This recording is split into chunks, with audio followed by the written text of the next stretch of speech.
Get Rich Slow with John Wolf.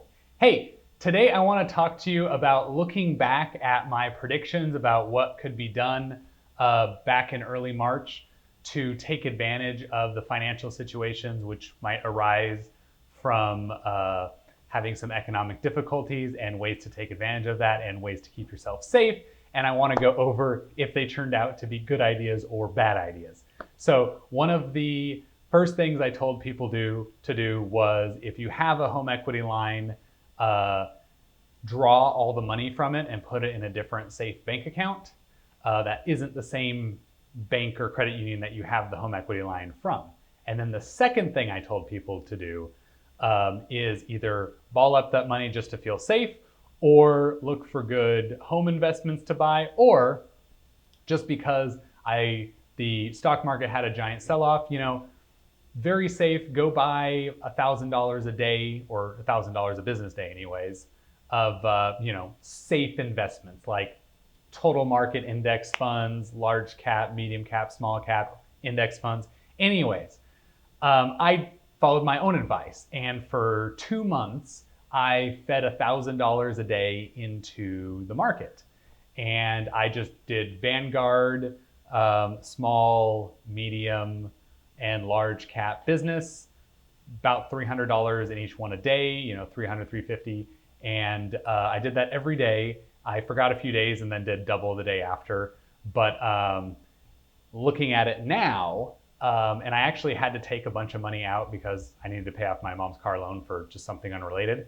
But as of today, that investment is up over $7,000.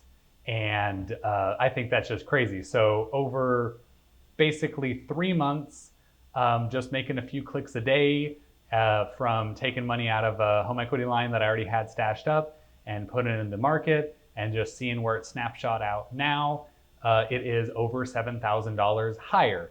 And that's about $40,000 in total for $7,000 higher. I actually had to pull a bunch of it out, otherwise it would actually be closer to 10,000 now. But man, 7,000, that's just crazy. Vegeta, what does the scouter say about it? Investment.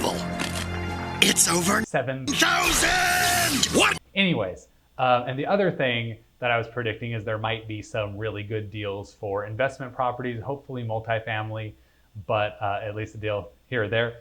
That seems to be completely wrong. Why is that wrong? Well, Congress stepped in and made it so that people cannot really be foreclosed on right now. At least not if they just at least minimally follow the rules. So because of that, nobody is losing their home right now. Now, I'm super glad that nobody's losing their home right now. I hope everybody lands back on their feet before all these benefits end. But that investment opportunity never happened. In fact, home prices have gone way up. And this was very predictable for at least one of my real estate agent friends, but I did not see this coming. So because of fears about contagion, a lot less people put their homes up for sale. And the way that this economic disturbance hit people, most high-end and most middle class, upper middle class, and high income earners were not financially affected very much at all, but most lower middle and lower class, as far as income goes, income earners were highly affected. And that's super sad. But the middle class, upper class are the people who actually buy homes.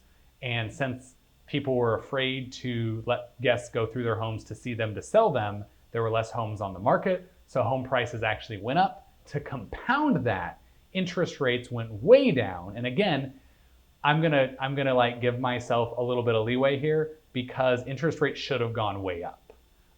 They went way down when people got a little bit nervous and they wanted to put more money out of the stocks and into bonds. And then it went way up when people said, oh my gosh, those bonds might not be good if people can't pay their mortgage.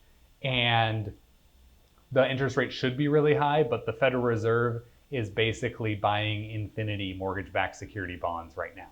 So they are holding the price of buying a bond, if you want to buy one, up really high, which has the effect of lowering the interest rate for you as a potential borrower. So it's good if you're a borrower. And in fact, this really is the real stimulus plan, by the way, because any family with a house, whether they got it 4 months ago or they got it 5, 10 years ago, can right now, if they still have their job and decent credit, do a refinance, skip 2 months payment, end up with $3,000 to $10,000 more cash in hand because of getting their escrow check back, and then have their monthly payment lowered $300-400, and it's gonna stay lowered.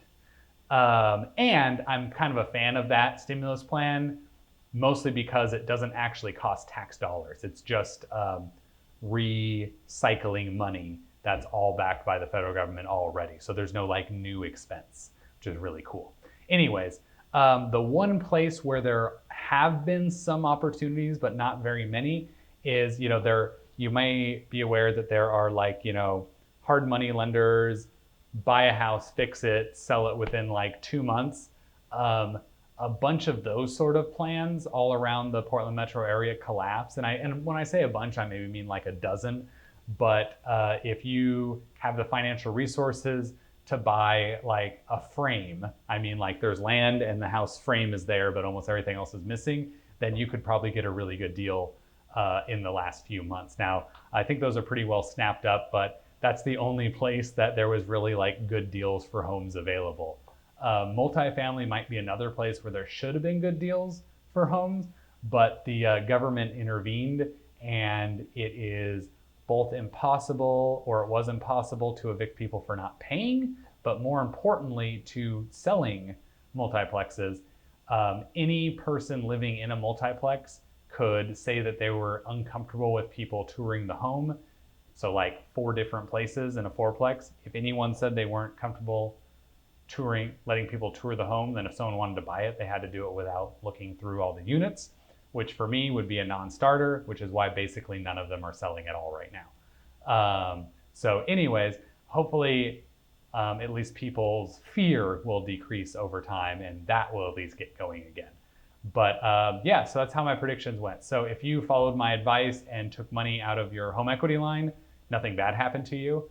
It turns out that the banks didn't close their home equity lines, but it's a darn sight harder to open a home equity line now, I can tell you, because I've been trying to help a customer with that right now, than it was back then. So if you listened to me and opened a home equity line, good job.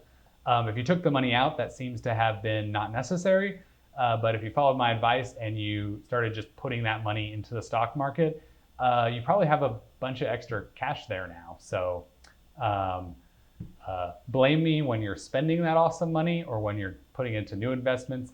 Don't blame me when you paid your 15% capital gains tax. But remember, if you paid capital gains tax, that means you made money. So it's good. Anyways, if you have any questions, please email me, or even better, put them in the YouTube comments. Smash that like button, share this video out if you think it was useful. And again, I feed my family by being a loan officer for home loans in Oregon and Washington. So if you need help with a home loan, reach out to me. Have an awesome day. Bye.